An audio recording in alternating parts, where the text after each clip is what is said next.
बहुमत के पक्ष में मतदान हुआ। बहुमत प्रस्ताव के पक्ष में हाँ।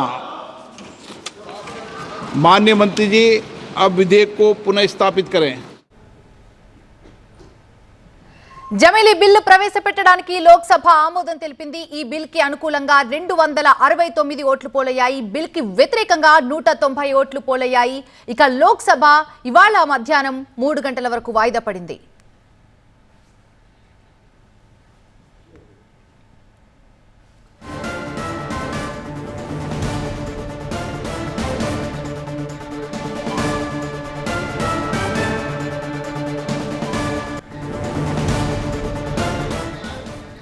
పూర్తి డీటెయిల్స్ మా అసోసియేట్ ఎడిటర్ మహాత్మా అందిస్తారు। మహాత్మా, జమిలీ బిల్లు ప్రవేశపెట్టడానికి మొత్తానికైతే లోక్సభ ఆమోదం తెలిపింది।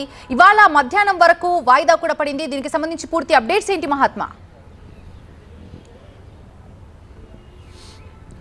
129వ రాజ్యాంగ సవరణ బిల్లు పేరుతోటి మొత్తం 2 బిల్లుల్ని కేంద్ర ప్రభుత్వం ప్రవేశపెట్టింది। ఈ ప్రవేశపెట్టే విషయంలో కొన్ని రాజకీయ పార్టీలు వ్యతిరేకించాయి, కొన్ని విపక్ష పార్టీలు వ్యతిరేకిస్తూనే దీన్ని జాయింట్ పార్లమెంటరీ కమిటీకి పంపించాలని చెప్పి సిఫార్సు చేశాయి।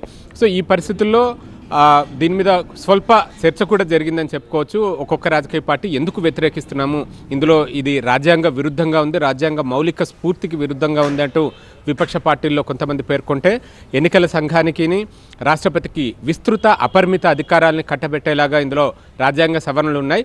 అలా చేయడం ద్వారా రాష్ట్రాల హక్కుల్ని హరించినట్టు అవుతుంది। రాష్ట్ర ప్రభుత్వాల గడువుని నిర్దేశించే అధికారం ఎన్నికల సంఘానికి రాష్ట్రపతికి దఖలు పడుతుంది। తద్వారా వాటిని ఇబ్బంది పెట్టాలనుకుంటే ఇబ్బంది పెట్టే పరిస్థితి ఉంటుంది అంటూ కొంతమంది ఆందోళన అభ్యంతరాలు వ్యక్తం చేశారు। ఇలా ఒక్కొక్క రాజకీయ పార్టీ 2-3 నిమిషాలు దీని మీద మాట్లాడిన తర్వాత బిల్లుని ప్రవేశపెట్టడం మీద ఓటింగ్ నిర్వహించాల్సి వచ్చింది। డివిజన్ కోరారు విపక్ష సభ్యులు। దాంతో ఎలక్ట్రానిక్ ఓటింగ్ పద్ధతిలో కొత్త పార్లమెంట్ భవనంలోకి వెళ్ళిన తర్వాత మొదటిసారిగా ఎలక్ట్రానిక్ ఓటింగ్ పద్ధతిలో దీని మీద ఓటింగ్ నిర్వహించారు। అయితే సభ్యులు ఈ ఎలక్ట్రానిక్ ఓటింగ్ పద్ధతిలో ఓటు వేసినప్పుడు కొంతమంది సభ్యులు తమ ఓట్ని రిజిస్టర్ చేయలేకపోయారు। ఫస్ట్ ఈ ఎలక్ట్రానిక్ ఓటింగ్ మిషన్ ద్వారా చేసినప్పుడు 220 మంది సభ్యులు అనుకూలంగాను 149 మంది వ్యతిరేకంగాను నమోదయ్యాయి।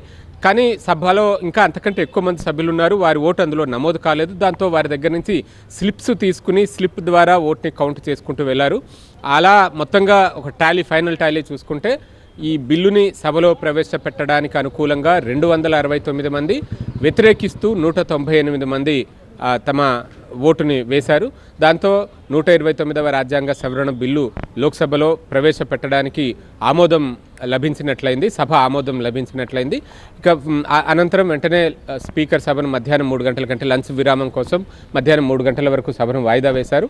3 గంటలకు మళ్ళీ సభ పునఃప్రారంభమయ్యాక దీన్ని జాయింట్ పార్లమెంటరీ కమిటీకి పంపిస్తూ ఒక ఆదేశాలు అంటే స్పీకర్ ఒక నిర్ణయం తీసుకునే అవకాశం ఉంది। ఈ సాయంత్రానికే జేపీసీ కూర్పు కూడా, అంటే జాయింట్ పార్లమెంటరీ కమిటీకి చైర్మన్గా ఎవరు ఉండాలి, సభ్యులుగా ఎవరెవరు ఉండాలి అన్నది ఈ సాయంత్రానికే ఆ కూర్పుతో ఒక ప్రకటన కూడా జారీ చేసే అవకాశం కనిపిస్తుంది। జేపీసీకి కనీసం ఒక 90 రోజుల గడువైనా ఇచ్చి ఆ 90 రోజుల్లో ఈ బిల్లుకి సంబంధించి విపక్షాలు లేవనెత్తే అభ్యంతరాలు వాటన్నిటి మీద సమగ్రంగా అధ్యయనం జరిపి చర్చ జరిపి ఒక ఫైనల్గా జేపీసీ నివేదికను తయారు చేస్తుంది। ఆ నివేదికను బేస్ చేసుకుని ఈ బిల్లుని మళ్ళీ ఉభయ సభల్లో కూడా చర్చించి ఆమోదం తెలపాల్సి ఉంటుంది। అదంతా జరగాలంటే మరికొంత సమయం పడుతుంది। ఇప్పటికైతే ఒక ఘట్టం, ఇది ఒక చారిత్రాత్మకమైన అంశం, చారిత్రాత్మక బిల్లు ప్రవేశించడమే ఒక చారిత్రాత్మక ఘట్టంగా మనం చెప్పవచ్చు। ఇంకా ఫర్దర్గా జరిగేదంతా కూడా కొంత ఈ సంప్రదింపుల ప్రక్రియ ఉంటుంది, ఎందుకంటే ఈ బిల్లులో రాజ్యాంగ సవరణలను ప్రతిపాదిస్తూ అంశాలు ఉన్నాయి కాబట్టి వాటికి సభలో 2/3 మెజారిటీ అవసరం। ప్రస్తుతం ఇటు లోక్సభలో చూసినా రాజ్యసభలో చూసినా అధికార కూటమికి 2/3 మెజారిటీ లేదు। విపక్ష పార్టీల్లోని కొన్ని రాజకీయ పార్టీలు మద్దతిస్తే తప్ప ఈ బిల్లు పాస్ అయ్యే అవకాశం లేదు। కాబట్టే కేంద్ర ప్రభుత్వం జాయింట్ పార్లమెంటరీ కమిటీకి పంపించి విస్తృత సంప్రదింపులతో వారితో ఏకాభిప్రాయం లేదంటే మెజారిటీ ఒపీనియన్ని తమకు అనుకూలంగా మలుచుకుని బిల్లును పాస్ చేయాలన్న ప్రయత్నంలో కేంద్ర ప్రభుత్వం ఉంది। ఆ దిశగానే ఈరోజు బిల్లు ప్రవేశం జరిగింది లోక్సభలో।